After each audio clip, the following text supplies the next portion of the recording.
আসসালামু আলাইকুম।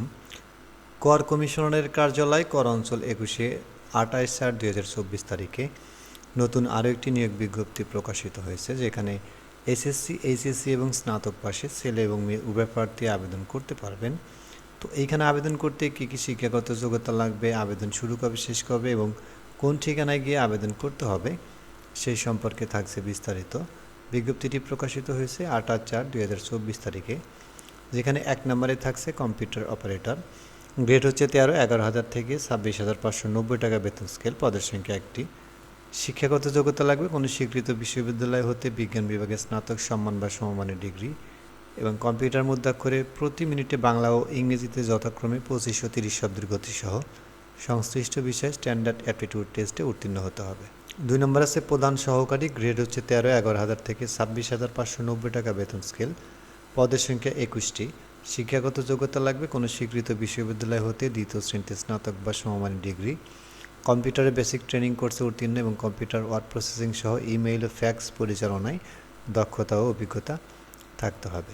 ৩ নম্বরে আছে উচ্চমান সহকারী। গ্রেড হচ্ছে ১৪, ১০,২০০ থেকে ২৪,৬৮০ টাকা বেতন স্কেল, পদের সংখ্যা ২১টি।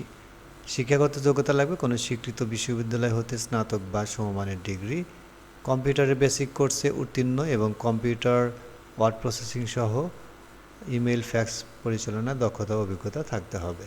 ৪ নম্বর আছে ৬০ মুদ্রাক্ষরিক কাম কম্পিউটার অপারেটর। গ্রেড হচ্ছে ১৪, ১০,২০০ থেকে ২৪,৬৮০ টাকা বেতন স্কেল, পদের সংখ্যা ২১টি। কোনো স্বীকৃত বিশ্ববিদ্যালয় হতে অনন্য দ্বিতীয় শ্রেণী বা সমমানের সিজিপিএতে স্নাতক বা সমমানের ডিগ্রি, কম্পিউটার ব্যবহারের দক্ষতা, computer word processing, email, fax machine ইত্যাদি চালনায় দক্ষতা ও অভিজ্ঞতা থাকতে হবে, এবং লিপি লিখনের সর্বনিম্ন গতি প্রতি মিনিটে বাংলায় ৪৫ এবং ইংরেজিতে ৭০ শব্দ, এবং কম্পিউটার মুদ্রাক্ষরে সর্বনিম্ন গতি প্রতি মিনিটে বাংলায় ২৫ এবং ইংরেজিতে ৩০ শব্দ। ৫ নম্বর আছে অফিস সহকারী কাম কম্পিউটার মুদ্রাক্ষরিক। গ্রেড হচ্ছে ১৬, ৯,৩০০ থেকে ২২,৪৯০ টাকা বেতন স্কেল, পদের সংখ্যা হচ্ছে ২৪টি।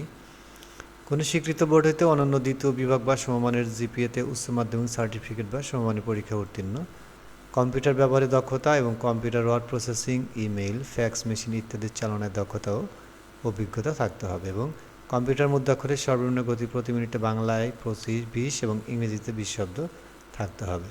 ৬ নম্বর আছে অফিস সহায়ক। গ্রেড হচ্ছে ২০, ৮,২৫০ থেকে ২০,০১০ টাকা পর্যন্ত বেতন স্কেল, পদের সংখ্যা ২৩টি। শিক্ষাগত যোগ্যতা লাগবে কোনো স্বীকৃত বোর্ড হতে মাধ্যমিক স্কুল সার্টিফিকেট বা সমমানের পরীক্ষায় উত্তীর্ণ। তো ১ থেকে ৬ নং পদের জন্য যে সকল জেলার প্রার্থীগণ আবেদন করতে পারবেন, শুধুমাত্র ঢাকা বিভাগের সকল জেলার প্রার্থীগণ আবেদন করতে পারবেন। ১ মে ২০২৪ তারিখে প্রার্থীদের বয়সসীমা হতে হবে সর্বনিম্ন ১৮ বছর এবং সর্বোচ্চ ৩০ বছর। তবে বীর মুক্তিযোদ্ধা, শহীদ মুক্তিযোদ্ধাগণের পুত্রকন্যা ও শারীরিক প্রতিবন্ধীদের বয়সসীমা ১৮ থেকে ৩২ বছর পর্যন্ত শিথিলযোগ্য। অনলাইনে আবেদনপত্র পূরণ সংক্রান্ত নিয়মাবলী করণীয় পরীক্ষা অংশগ্রহণে আগ্রহী প্রার্থীগণ http://tax21.teletalk.com এই ওয়েবসাইটের মাধ্যমে আবেদন করতে হবে, যেখানে আবেদনপত্র পূর্ণ পরীক্ষার ফি জমাদান শুরুর তারিখের সময় ৮ মে ২০২৪ সকাল ১০ ঘটিকা হইতে এবং আবেদনপত্র জমাদানের শেষ তারিখের সময় ২৩ মে ২০২৪ বিকাল ৫ ঘটিকা। অনলাইনে আবেদনপত্রে প্রার্থী তার রঙিন ছবির দৈর্ঘ্য ৩০০ × প্রস্থ 300 পিক্সেল এবং স্বাক্ষরের দৈর্ঘ্য ৩০০ × ৮০ পিক্সেল স্ক্যান করে নির্ধারিত স্থানে আপলোড করতে হবে, যেখানে ছবির সাইজ হতে হবে সর্বোচ্চ ১০০ কেবি এবং স্বাক্ষরের সাইজ হতে হবে সর্বোচ্চ ৬০ কেবি। তো এইখানে আবেদন করতে কত টাকা ফি জমা দিতে হবে সেটা এখন আমরা দেখব। ১, ২, ৩, ৪ ও ৫ নং পদের জন্য পরীক্ষার ফি বাবদ ২০০ টাকা এবং টেলিটকের সার্ভিস চার্জ বাবদ ২৩ টাকা, মোট ২২৩ টাকা, এবং ৬ নং ক্রমিকের জন্য পরীক্ষার ফি বাবদ ১০০ টাকা এবং টেলিটকের সার্ভিস চার্জ বাবদ ১২ টাকা, মোট ১১২ টাকা, অনধিক ৪৮ ঘন্টার মধ্যে জমা দিতে হবে। তো এই ছিল বন্ধুরা আজকে গণপ্রজাতন্ত্রী বাংলাদেশ সরকারের কর কমিশনারের কার্যালয় কর অঞ্চল ২১-এ প্রকাশিত নিয়োগ বিজ্ঞপ্তির বিস্তারিত। আজকের মতো এই পর্যন্তই। সবাই ভালো থাকবেন। আল্লাহ হাফেজ। আর এরকম নতুন নতুন চাকরির আপডেট পেতে আমার চ্যানেলটি অবশ্যই সাবস্ক্রাইব করবেন। ধন্যবাদ। আসসালামু আলাইকুম।